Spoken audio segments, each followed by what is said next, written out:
Shout out to Cats Pod. 1 second. A good defensive play for Montana State. Touchdown, Tommy Milan is electrifying. Welcome to the Cats Pod. What's up, Podcats? We are back at it again after the first Catter Day of the year. Quick life update right off the top. I am now a father to a beautiful baby girl. So I have two beautiful women in my life, and I could not be more full of love and happiness right now. Yeah, I'm not going to lie, it's also terrifying learning how to become a parent, but all of these emotions are rolled up into one, and I understand somewhat what parents are going through. I've only been a parent for like 4 days now. It might be 3 days, might be 4 days, and time are not a thing right now. But I couldn't be happier, and I'm so lucky to have this going on in my life. How you doing, Eric? Welcome to the club, brother. We're happy to have you. And this would be why we're a little bit late on our recap episode here. Ben was just busy having a baby while the game was going on. Yeah. What the man? They didn't know. I mean, I guess, you gotta learn these lessons early, apparently. But it was so fast that I couldn't even freak out or anything. It was 1 second we were going to the hospital. Next second they were like, "You're having a baby tonight." So Yeah, the first Catter Day of the year, Ben's stuck in the hospital, and I'm in Hobson, Montana, preg testing heifers. Exactly how we saw this going. Exactly. Yeah, yeah. We're good planners. Good planners. Great planners. Yeah. Super happy for you, Ben. Yeah. Literally could not be happier for you. She's beautiful. I got to meet her the next day after she was born. She's a sweetheart. Congratulations, bud. Thanks, man. It's been awesome. Yeah. On to more Bobcat related things. Yeah. We had a game this weekend. We did have a game this week. It does quantify as a game. They did play 4 quarters on a football field. That is a game. Yep. All right. I'm going to go off here, all right? Okay, go for it. All right. Have your day in the sun. Here's what I saw. I'm going to start directly from QB1. Encouraging. Yeah. The final score is what it is, but I didn't get to watch the game while it was happening, but I did get to listen to the recap, and I tried to listen on my drive home. I tried to listen to everything, the whole radio version of the game. Mm-hmm. And Justin Lamson is a good quarterback. Now, I think the number one thing that stuck out to me is that Oregon is the number 7 team in the country, except for I don't think that they're the number 7 team in the country. Oregon, it's tough to tell, yeah. How many years has it been since we've been thinking that Oregon was kind of a scrub, since Marcus Mariota, basically? Yeah, I think that the Chip Kelly days were gone for a long time, and then last year was kind of them coming back into the spotlight. So they've definitely rebranded, retooled everything, and now they are starting to become one of the top teams in the country. But I don't watch enough FBS to be able to make any real judgments on them. Well, from what I saw, Oregon is extremely good. Yeah. Not only are they a good team, but they are extremely well coached. To me, Oregon is a top 5 team they're not number 7. They're a top 5 team in the country. Mm-hmm. So here's I'm going to give you 5 things that I saw in this game from the Cats that was extremely encouraging. Yeah. And kick the final score to the side. Mm-hmm. Justin Lamson is maybe the most pure pocket passer that we've ever had as a Bobcats. Mm-hmm. Like he's legit. He's got legit arm talent. Yeah, it was super surprising to see how much they chose to have him throw the ball this early on. I mean, he threw it 31 times. Do you think, I can't remember exactly number for number, But maybe one game last year, Tommy threw 31 passes. Maybe Yeah. one game. I mean, it's he's the real deal. Mhm. He was playing a team like that, and he stayed calm through the whole game. Yeah. He didn't make stupid decisions. Mm-hmm. He didn't take unnecessary risks. He just Mhm. stayed cool, poised, and calm. Yeah. That is that, in the last episode I said I just want to see them compete. And Yeah. that means don't do stupid things. Yeah. That's exactly what he did. He didn't do anything stupid. He played his game, Mm-hmm. and honestly, he played it well. Now here's number 2. Okay. Taco Dowler is him. He's that dude. He is He that is guy. that dude. Taco, he had success against the number 7 team in the country. Yeah. Nobody can argue that. Mm-hmm. He has legit skills that, I mean, and if he did that against them, what's he going to do to the FCS? Yeah. That is the brightest spot of the game by far. Yeah. Taco is here, and yeah. We're going to go ahead and capital H that HIM, okay? Yeah. HIM. He's that dude. Taco definitely, I think, is the headline of this game. 12 receptions for 107 yards in this game is just extremely impressive. And every time we busted any kind of play, it was going to Taco.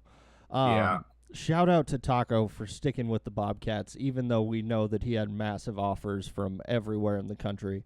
And he chose to stay a Bobcat, and he showed today that he definitely has FBS level talent in spades. He balled out against FBS level talent. I think everybody who's at least even a little bit rational knows that Taco probably stuck with the Cats just because he's a Montana kid. Yeah. So hats off to him. Yeah. The next thing is our young secondary that everybody was talking about actually played very well. Mm-hmm. They were competitive the whole time. Yeah. But they actually, they had several plays throughout that game where they were obviously size mismatched, like substantially. Definitely. But they weren't going to give up the big play. And when the big play could have happened, they were chasing them down. Case in point, was it the first run of the game? I think it was Jace McMillan ran that kid down on the sideline. He was gone. He should have been gone. Yeah. But Jace McMillan ran him down on the sideline. Yeah. That's what we wanted to see. Mm-hmm. Competitive. Just be competitive, Mm-hmm. Now, the score didn't end up the way we wanted it to, and I do think that a lot of that comes down to just a bit of hiccups on the special teams there. Yeah. Brand new punter. I think he learned. I guarantee you, he learned a lot from that game. Yeah. I guarantee that. Mm-hmm. So I don't expect that we'll ever see that again this season. I think that we put this team on the field in kind of a scary position because of the way that the offensive line shifted right before the game. At least we didn't have any information on any kind of injury to Burke Mastel or anything. But when you think about it, you're going through your entire training camp and you're training with these guys, and these guys are going to be your starting offensive line. And I'm sure they rotate people around and people get snaps in different positions and stuff, but you're still really, really focused on your core position. And then you go to a game, you're going to play against the number 7 person in the country, and I think every single person on the offensive line was playing in a different spot than what they had been doing. This is the perfect segue into my next one. Yeah. Braden Zimmer. Mm-hmm. What a stud.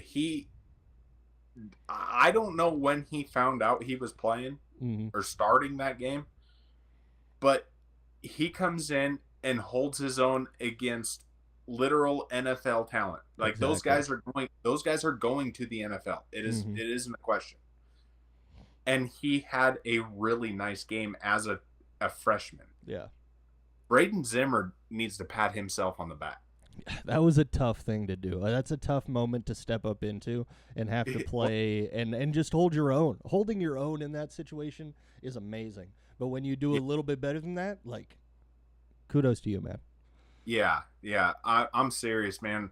You know, and really, the reason he was kind of the focal point of that is because it was his very first start as a freshman. Yeah. But really, the offensive line as a whole did very well. Yeah. I mean, it's kind of, I hate to say it's kind of what we expected, but that's what they've done over the course of their careers is just be a bunch of dudes. Yeah, for sure.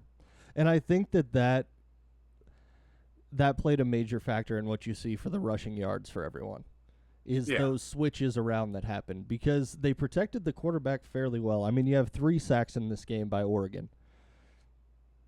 Not spectacular, not what you love to see, but at the same time, when you're going up a defensive line that people are talking about with the best defensive lines in the country, that's a pretty clean sheet, and I'm pretty happy with that as well. And I think that you probably saw the same thing I did, the size mismatch between the two teams. Yeah. What the offensive line was able to do, the Don Joy Mafia was able to do against those guys is awfully impressive. And that goes also to the defensive side of the ball too. Yeah. They were able to get stops, maybe not as much as we would have wanted to see, but they were able to stop those guys despite one guy on the offensive line of Oregon weighing as much as 3 guys on our defensive line. Yeah, it does make the job tough for sure. Those were big boys. Boys. I mean, they make you look anorexic. Yeah, which it takes a lot to do. That takes a lot to do. Ben's 6'5". Yeah, I'm a pretty big boy, but you know, he is a big guy. Yeah. I mean, I was like, along with that defense, I was impressed with Taden Gray, like you were talking about in our Wednesday episode. It seemed like he played very well. That young secondary that you've already started talking about, they did play really well. The only thing that scared me a little bit was on that second touchdown. When our guy got just truck sticked along the sideline, I was like, that's a tough day at the office. That's a tough day at the office, but they bounce back from that kind of stuff, which is what you want to see in a game like this. You get punched in the mouth, and everybody kept the effort up. They kept the energy up. I'm excited to hear what comes up in the press conferences. They didn't come out today, I don't believe. I think they're waiting until Tuesday to do the real Monday presser where they go for like 30 minutes. But I'd be excited to hear what Vigen has to say about this one and how he felt about like effort and energy and things like that. Are you ready for my last point? Yep, I'm about ready. This one?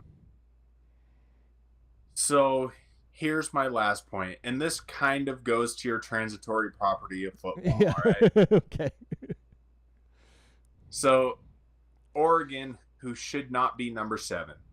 Yeah. Well, I think everybody knows that Oregon should not be number 7, and I guarantee you, at the end of the year, Oregon is fighting for a national championship.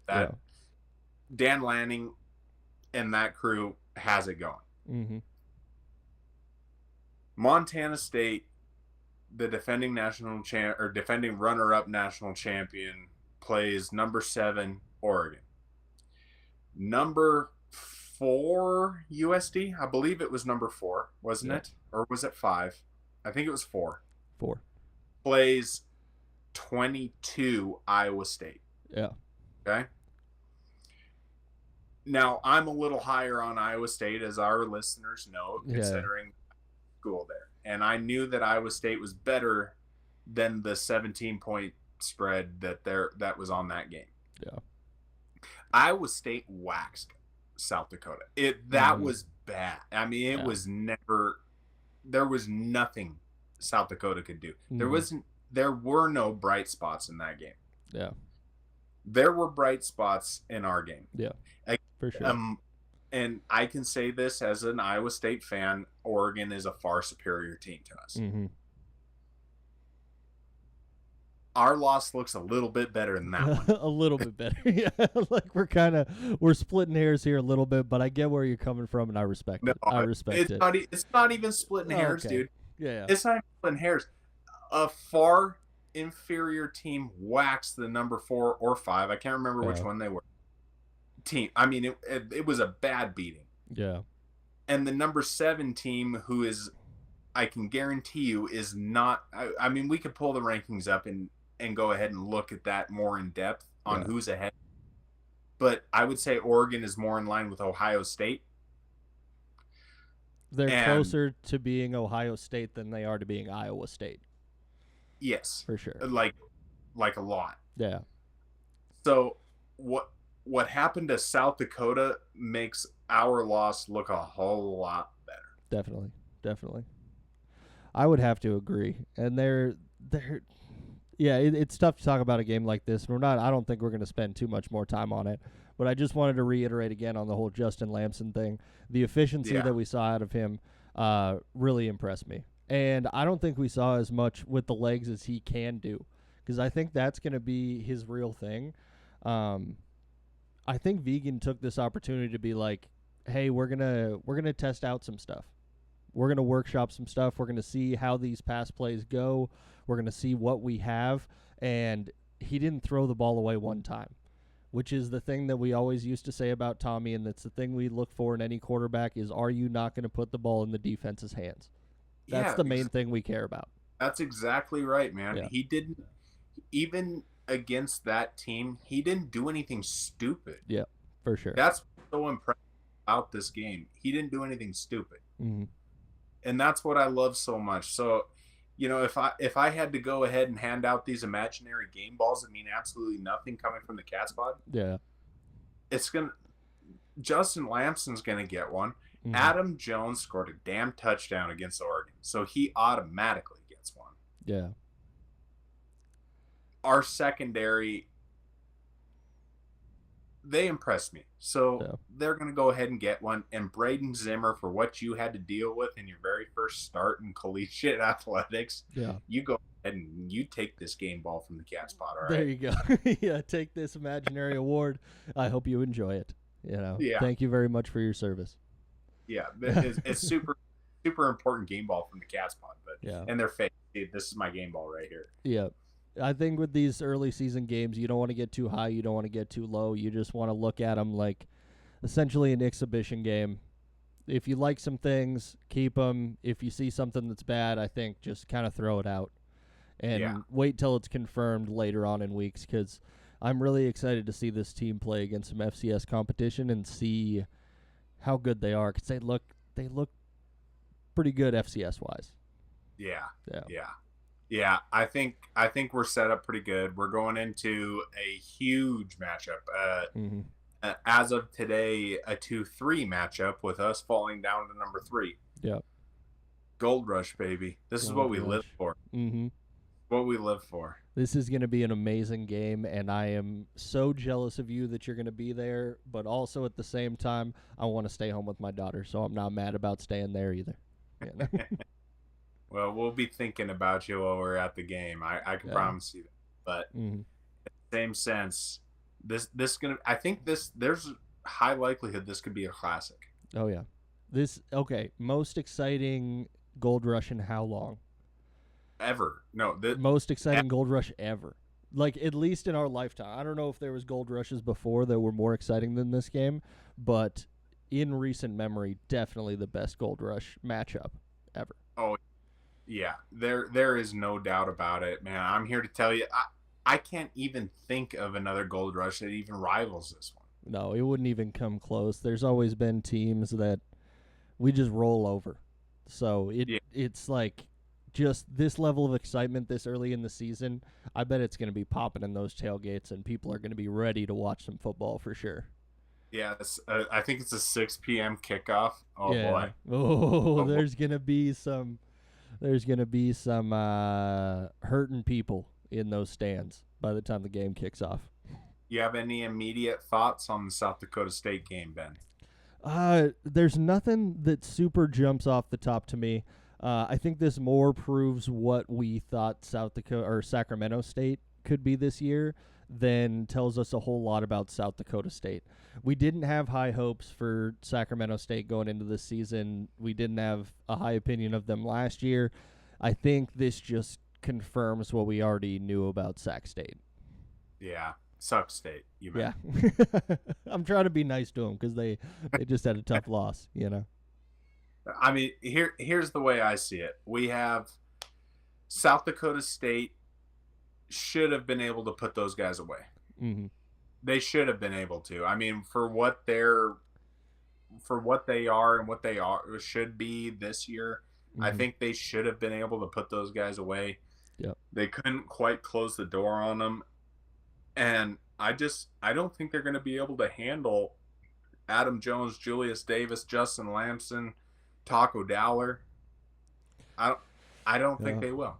It's tough to know because really it's mainly going off a little bit of like watching some highlights and stuff like that, and then also what happened in the game. You definitely got to watch out for their running back. It looks like 22 carries for 159 yards, not bad at all, averaging 7.2 yards per carry against Sacramento State. So look out for Julius Lowridge. I don't know if that's how you're supposed to say that name. That's an interesting one. But that's kind of what South Dakota State has been in the past, is like run heavy. They're very similar to the Bobcats. That's why it was so important for the Cats to beat South Dakota State to get to the first of the Tommy era national championships. Because they do play a very similar style, and it did seem like passing up the team that does the same thing as us. Yeah. I think for me, this game, and of course, we need to hope and pray that, you know, Taki, Neil Daly, and Bergmastel can, or they're okay, and that they maybe can come back, because those are huge parts of our team. Yep. But I still think that we are the superior team, and I'm a real believer in this pocket passing from Justin Lamson. Yeah. If that's a legit thing, and he can continue doing that on a full-time basis, I think you're gonna make pretty short work of those guys. Just think about how much more time Justin Lamson's going to have when we're blocking South Dakota State's defensive line versus Oregon's. Yeah. And the way that Justin Lamson didn't make snap decisions and stupid decisions when he was under immense pressure. Yeah. So when he has a second to breathe and go through his rotations and figure out what the right pass is, I think he's going to be able to dice some people up, and he's going to be able to choose when to run, which I think he had a hard time doing that against Oregon just because of how fast things were coming at him. You're exactly right. I mean, he's going to be able to have a second to think back there. It's not going to be a real quick game in the backfield. He's going to be able to, go through progressions. He's going to be able to, especially, I think the read option is really going to come into play now. Yeah. And the running game will just feed off of it. Which not that Tommy wasn't a good passer, but if you have somebody, I mean, there were some pretty god dang impressive plays that Justin Lamson made with his arm. I mean, there was one ball, I think was it to Chris Long, I think, the diving catch, real low pass that he got. That was a flat impressive throw. It was a really low ball, but it was the only place he could have put it.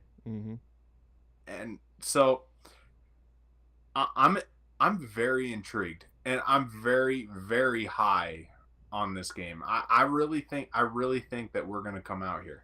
I really do. I think it's going to be important, and it's going to be important rankings-wise throughout the season. Just getting an impressive win early on matters so much when it comes to the playoff selections.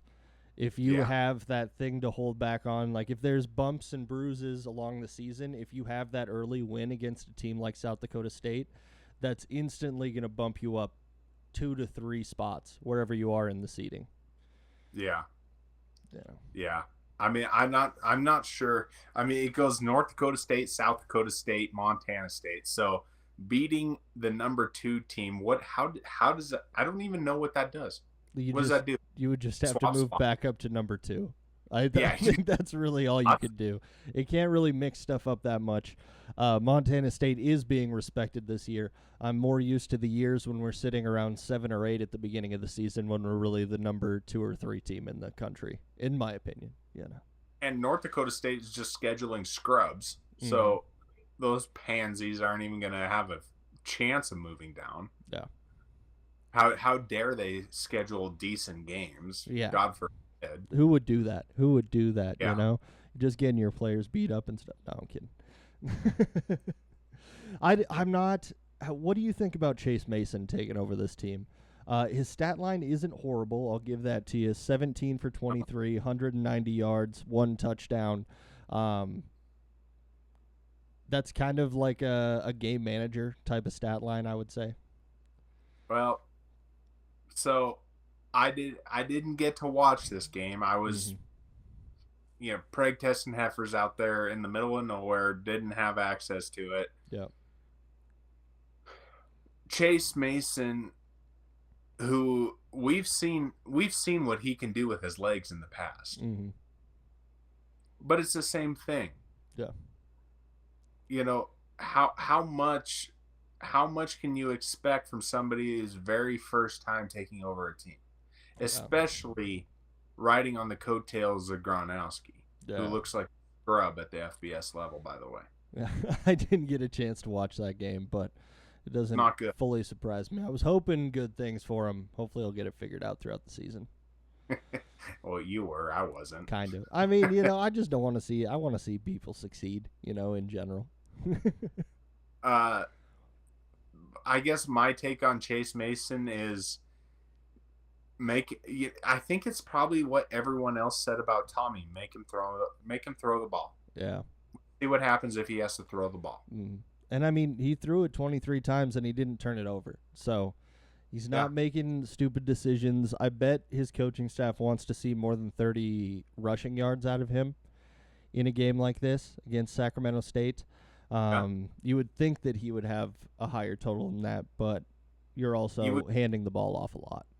You would kind of wish his stats would be a little better against the Sacramento State team, though. Yeah, I mean, that is. True. It is a straight across FCS thing, and against an FCS team in the Big Sky Conference that nobody really knows anything about. Yeah. So, I think that maybe he underwhelmed just a little bit. Mm-hmm. But like I said, I didn't get to watch every single play of that game. Yeah. So I don't know enough to really comment too much other than 30 yards rushing. We've seen him break 70-yard plays multiple times. Yeah, for sure. I mean, that's what he did for South Dakota State last year. Mm-hmm. So, I don't know. We know he's better than that with his legs, and we're going to see better than that. Enigma. Yeah. What he is. It is confusing, and I'm pretty confident in the Cats' defense's ability to shut down South Dakota State's offense for all the reasons that you've talked about. They've got a lot of new people in new positions, new coaching staff, all this stuff. It's going to be hard for them to put it together. I think that South Dakota State's defense is still going to be very, very tough. And so the big thing is how many points can the Cats put up in this game, and will that be enough to beat South Dakota State? And that's just something we can't really answer right now. It's not something where I'm making a judgment or anything like that. It's just we don't have the data to make an analysis on that. I think the other thing we need to take into account that I don't think we've brought up before, and kind of what was on display in the Oregon game, is the speed. Yeah. On the back end of our defense. For sure. Those guys are fast. Yeah. So even if Chase Mason somehow breaks through all conference defensive line and linebackers, I feel like we can all rest assured our secondary is going to catch them. Those guys are fast. Yeah. I mean, we watched Jace McMillan run down a Big Ten, all Big Ten linebacker or Yeah. running. Yep. He ran him down. Mm-hmm. That guy should have scored on that one, but he Definitely. ran him down. Yeah. So I think we all need to take into account, even if somehow he can get through those two lines, Mm-hmm. the DBs are that fast. I think they're that fast. Yeah, they do seem to be, and I'm just excited to see more of this team. I think this team didn't show its full personality. It didn't show all of its weapons against Oregon. I am excited to see the way this team develops throughout the season. I know that this is far from the final form of the 2025 Bobcats. Like this team is going to grow so much throughout the season. There was a couple penalty times where I was a little bit annoyed by how many little ticky-tack penalties we were getting. I think there was like twice in one series we had too many people in the backfield, and that's the stuff that's going to get cleaned up over time, and I understand that. But if we start to see those same little mistakes 3-4 weeks down the road, then it starts to become a worry, you know? And so those are just kind of the things to keep your eye on as we keep going through the beginning of this season. And, Vegans had a history of being a real clean team. Yeah. So I fully expect those little bugaboos to be cleaned up real fast. There is one thing that we got to stop everything and acknowledge today. Okay. Aside from any football games going on, Mm-hmm. our boy is a New Orleans Saint. Oh, yeah. I was excited to see that. How about that? Tommy, ever since we started this NFL conversation, I and a lot of other people, I know it's not just me, have been going like Taysom Hill, Taysom Hill, Taysom Hill. Like Tommy could be a Taysom Hill type of player. He needs to be with an organization that is creative like that and wants to use a Swiss Army knife type of player and somebody who's willing to jump in there on any play and just won't make a mistake and will make the right play. Tommy Mellott. Yep. Congratulations to our guy.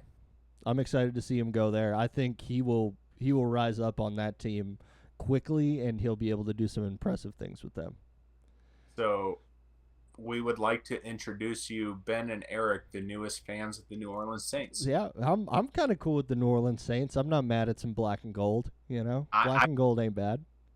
I mean, it could be so much worse. Yeah.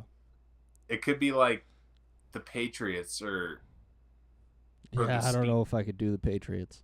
Yeah. Even for Tommy. I mean, I love you, Tommy, but I don't know if I could be a Patriots fan for you. Yeah, congratulations to our guy. That's pretty cool. Mhm. It's pretty cool. Yeah. He found his spot. He found his niche. Let's go. He's got a bright future. Yeah. A very bright future. He's got the work ethic. He's got the mind. He's got the athleticism. It's just a matter of time, in my opinion. The last thing I needed to say something about here. Mm-hmm. UND takes K-State down to the 45-second mark Mm-hmm. before they lost. Yeah. The same UND team that lost, a ton of players Mm-hmm. after they beat Montana in North Dakota last year. Yeah. The same North Dakota team that is going to Missoula in 2 weeks. Mm-hmm. Do you think that the quote-unquote Mecca is louder than K-State Stadium with 58,000 people in it? I kind of doubt it. I feel like we would get a lot of pushback on that, but I severely doubt it. I severely doubt it. There's no way. UND is legit. Mm-hmm. That's a good football team. Our picks look good, Ben. I don't know. I don't know if I'm ready to go all in on UND like that because UND has done this to me in the past. They have looked very good in the early season and then they've fallen off. I do think that they're going to roll in to Washington Grizzly Stadium and they're going to play a very good game against them. And they're probably going to make the Grizz look bad. But I don't know if that's going to be their final form or if it's just going to be like the years before. I have a hard time. That is all we need out of them. Yeah. Roll into Wagriz, show them who's boss, Yeah. and walk away. And then walk away and just play terrible the rest of the season so the Grizz look progressively worse and worse and worse. Me and Ben are going to become the biggest UND fans you've ever seen for the next Fighting 2 weeks. Hawks. Fighting Hawks, baby. Ben, didn't your brother-in-law go to college there? Yeah, he went to UND Law School. So, we Boom. got that There we right go. there. Already a fan. There's our inspiration. Already a fan. Yeah. Yeah. We're big UND fans for the next 2 weeks. I'm here Huge to tell UND guys. Huge. They're my third favorite FCS team. Because that reminds me, I have to bring up my boys, the Northern Colorado Bears, beat Let's Chatham go. State. So I called it. I told you guys that they were going to win this week. Hope everybody betted on it because Northern Colorado is undefeated. I have just a little pause here. I have a tally of every time Ben called a correct game on Northern Colorado.